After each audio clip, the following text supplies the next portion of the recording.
Okay,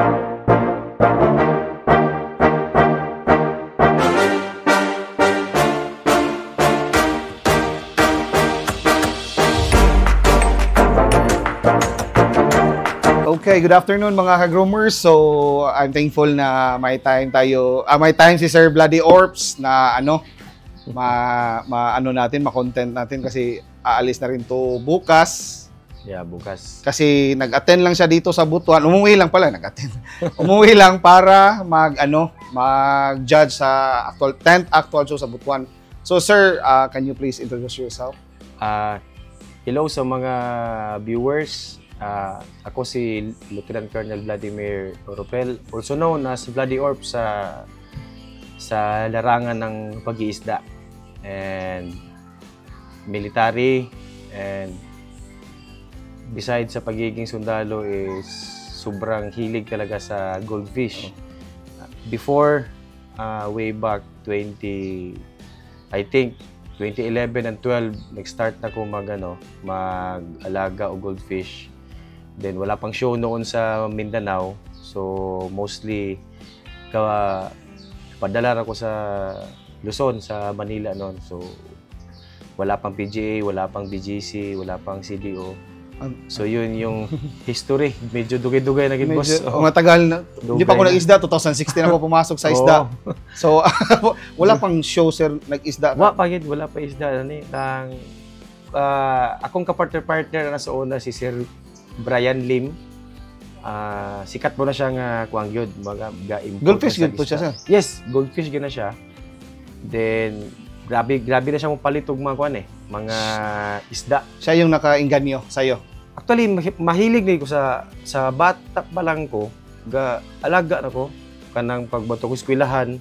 Ako'y baon. Bili-bili ng mole, hindi ka dumaan sa mole, sir. Goldfish talaga. Palit niya pong mga swordtail mole. Pero pag kakita ko sa goldfish, dito na ko na in love. Makaingon ko nga gwapo siya. Tapos, uranda, magiging common sa una, mga tawagan na, bullhead, mga nana. Red cap. Masuko na kong mama kay ako ang baon, akong ipalit og isda. Wala. So, mo gina say kuan sugod din pagkadako. So naa kay mga gusto paliton tong bata ka di nimo mapalit kay siyempre wala kay lain source of wala. Money. Baon lang. Katong nana ko trabaho, then nausong Facebook. So dito ko na pwede man di ay. Nga bisag dako na ta. Pwede gyapon ka mag-alaga. Then dito ko na kay Sir Brian nga na show. Then naging member po ko sa page Philippine Alliance of Goldfish Enthusiasts sa una. Ayan sila Bruce, mga nakasama ko dyan, si Tero, si Ron Yakapin. So sila yung sir, pioneering sa medyo sa Mindanao, medyo sila mga Ron Yakapin. Kana si Ron. Pero dili pa kay misuod ni Ron sa una gyud. Nag-ilar gid mi diri katong pagbalik nako na sa katong kumbaga daghan na show diri sa CDO kay putol-putol man akong pagkuan sa isda god kay ma-assign sa ibang lugar. Assign ko sa purely Mindanao pero malayo. Layo siya din the same time ang kuan ba kanang grabe og kanang time gid nga i-google na ako sa kuan trabaho. So Basilan, Sulo, then sa Marawi Sids. Medyo mga Pugo. So puro gid gubot kay ako ang unit sa Scout Ranger.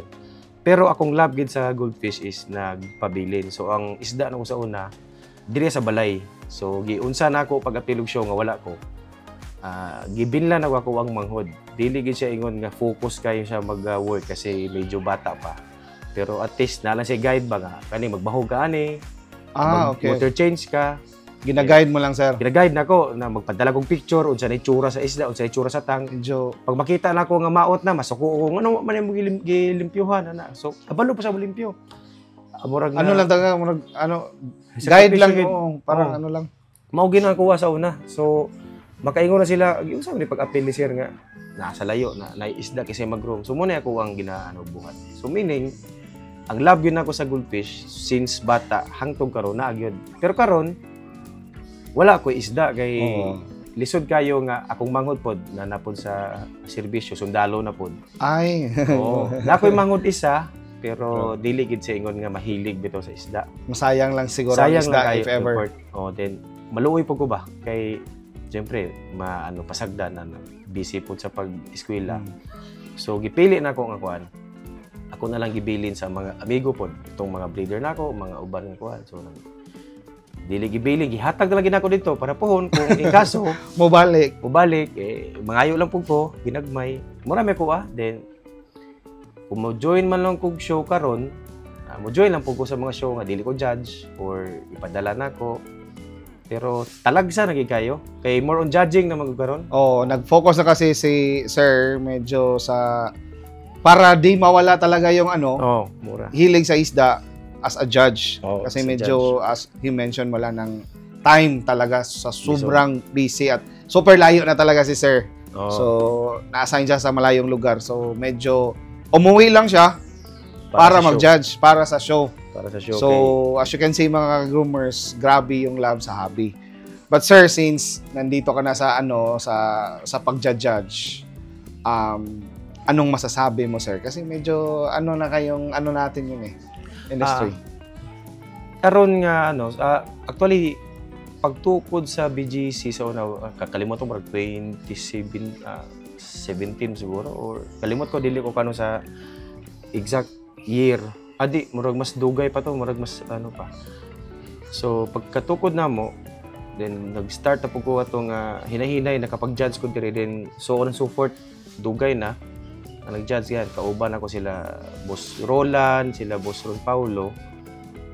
Ang na-observe na ko, bisa pag ibalik pa nato itong time pa nga sa Manila pa ang show, wala pa yung show sa Mindanao.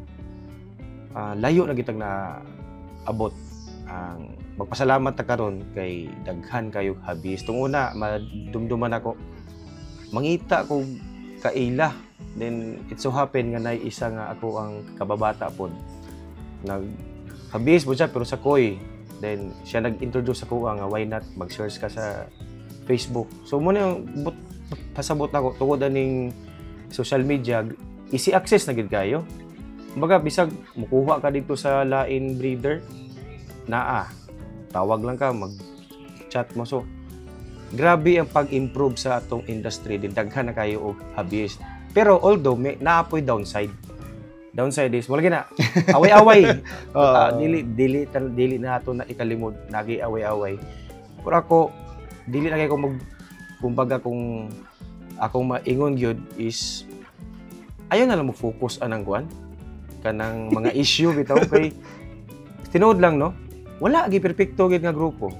Sa simpleng classroom nga makita nato, matong eskwelahan na ba ni perpekto estudyante. Na ginay apan dia sa isa grupo sa classroom. Na di mawala bisag kami sa mga kapwa nako sundalo bisag sa army. Naagid na medyo dili ni siya murag lahi na siya.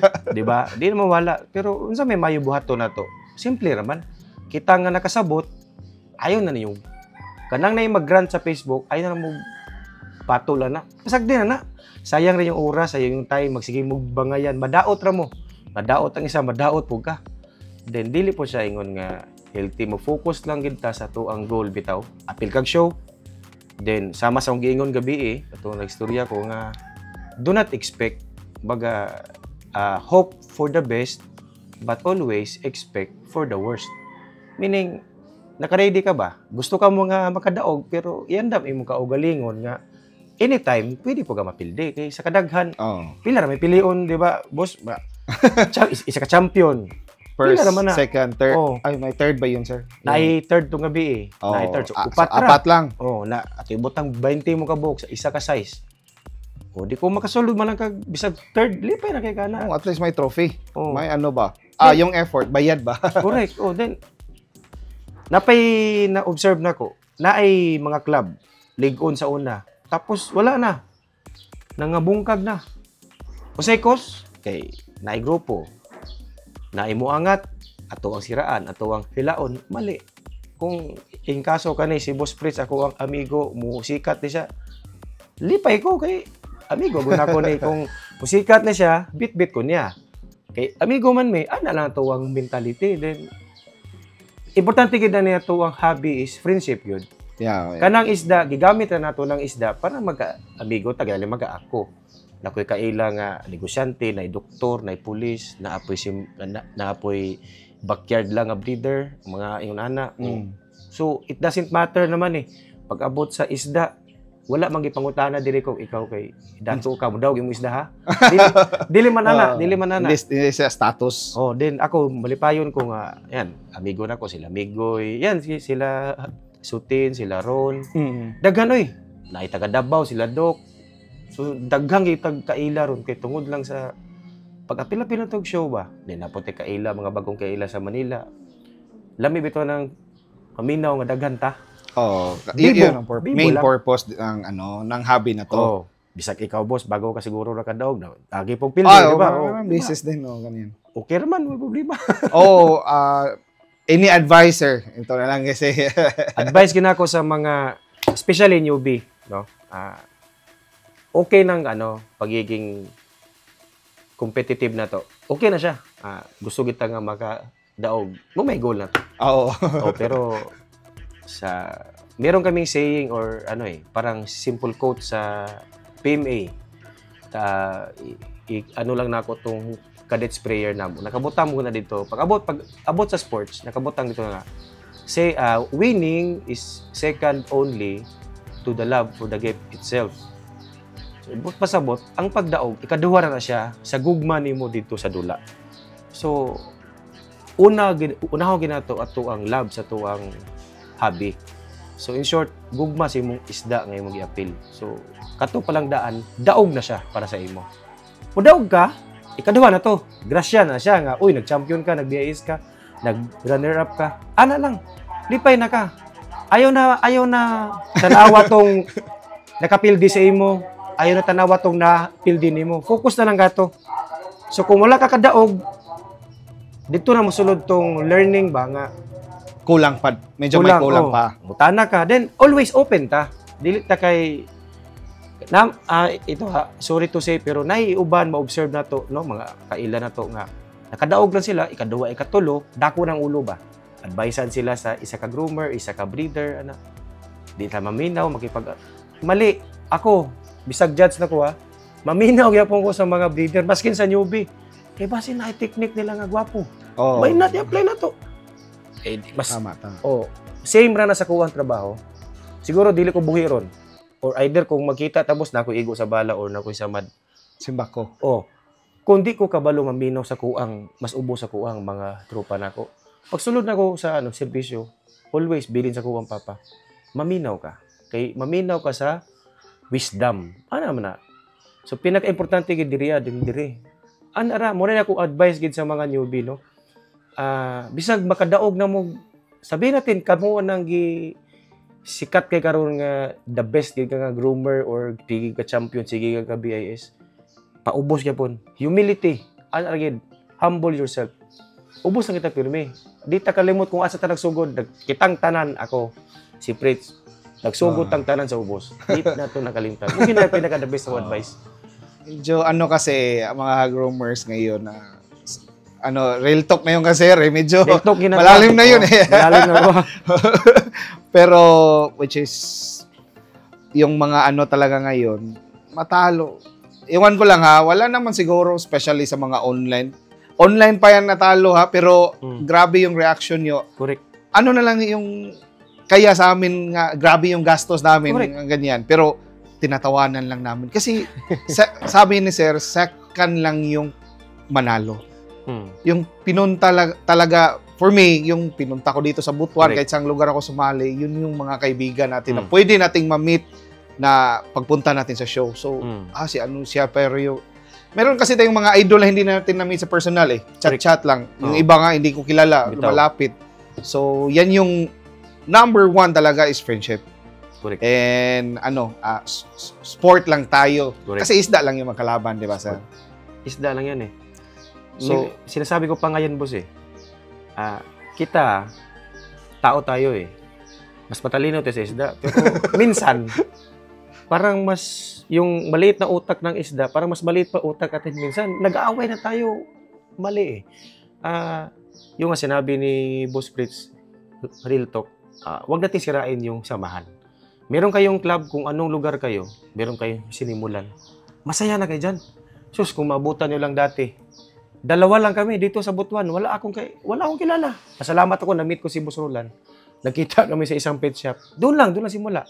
Hanggang ngayon, minintain ko yung friendship na yun. Hindi ko nakalimutan yun. Kung may kunting, may mga kunting lapses kami sa isa't isa. Kunwari, yan, sila Boss Mark. May mga kunting lapses kami. Din kami. Nagtatalo din kami. Pero we never brought up in public or social media nga mag-post ka dito para makakuha kag sympathy.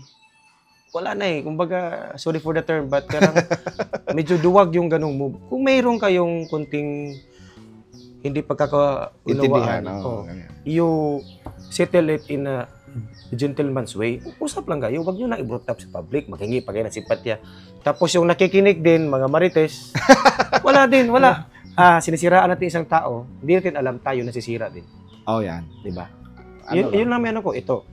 Salamat ako na privilege ako na binigyan ako ng chance nga nagulat ako in-invite ako ni Boss Fritz. So, napahanga din ako kasi pumunta talaga siya dito.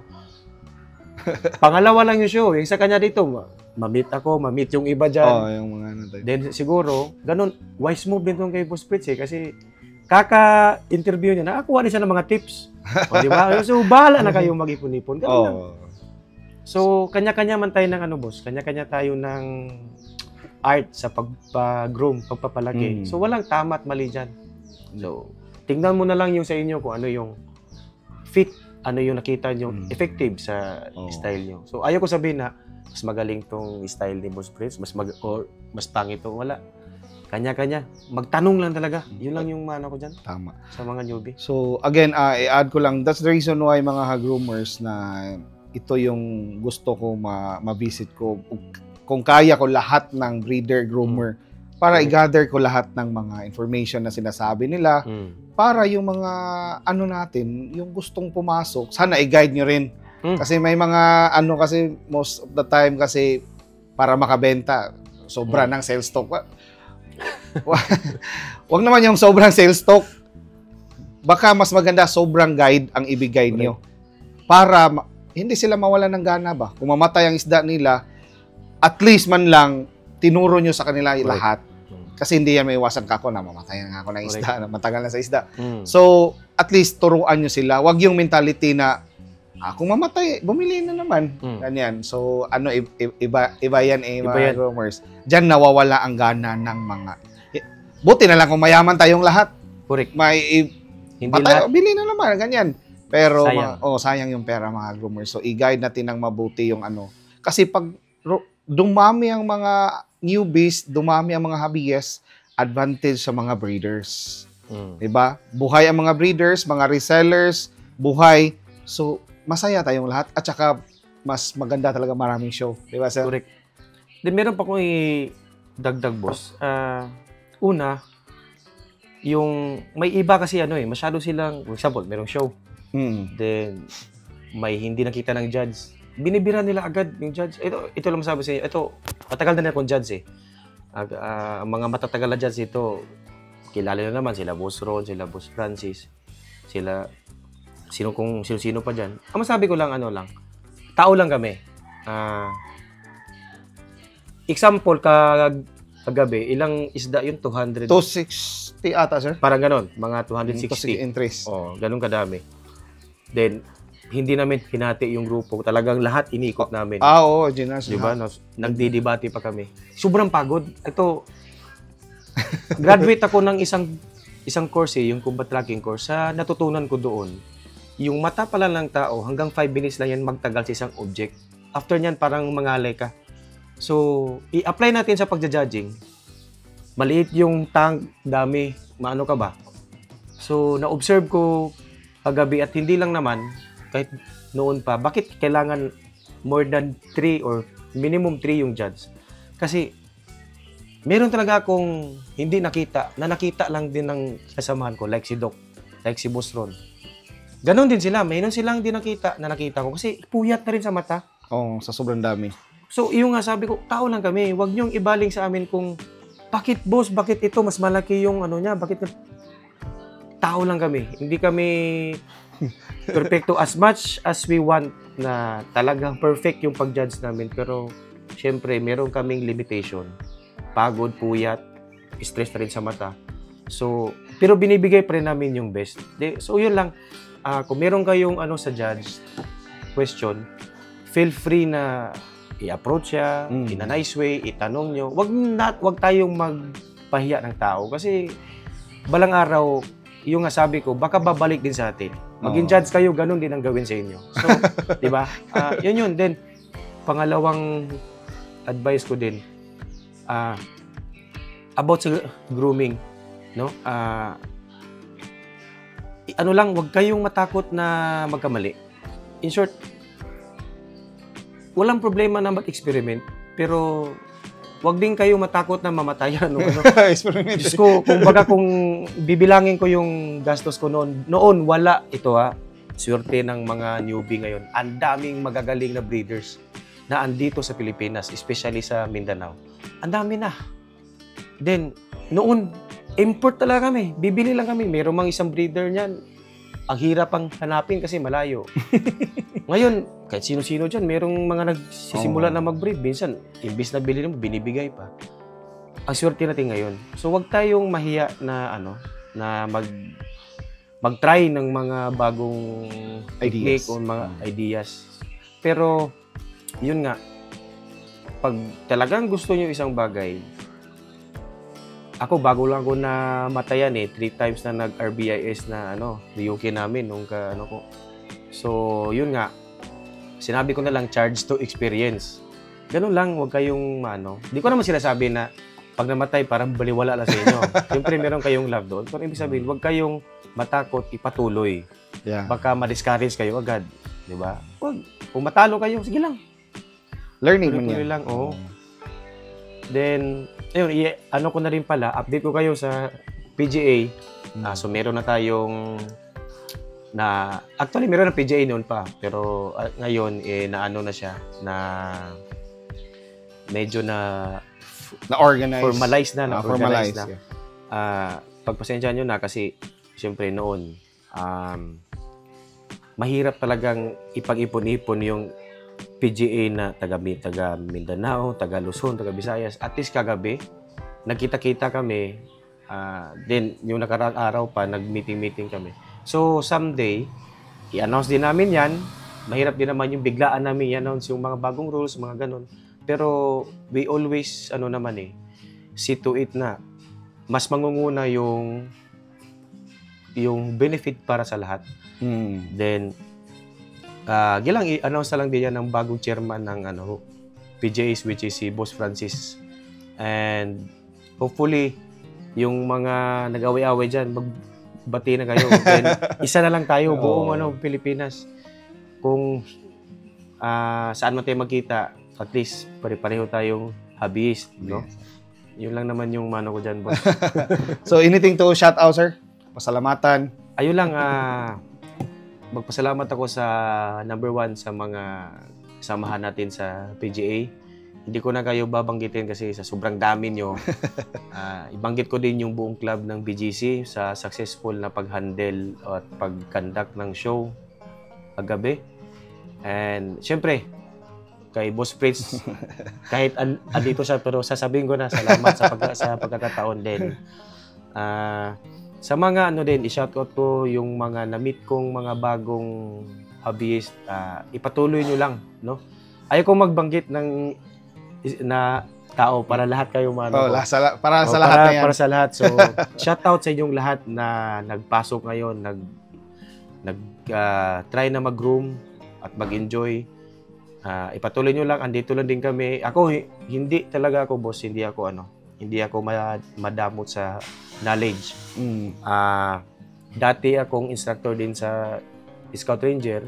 Ang ugali ko talaga is kung ano yung alam ko, binibigay ko lahat. Wala akong iniipon dyan. Kasi pag may tinuruan ako at yan, nanalo, sumikat yan, bit-bit niya rin ako eh. Ang sasabihin niya, magaling kasi nagturo siya. Parang ganun lang yan.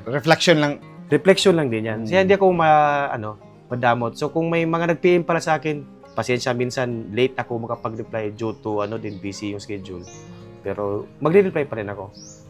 Yun lang. Then, welcome sa mga baguhan at sa mga matagal na, ipatuloy lang natin. Happy goldfish keeping. Again, mga groomers, thank you very much, Sir Vladimir. And again, this is Free Sinisa. Thank you for watching. See you on the next vlog.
You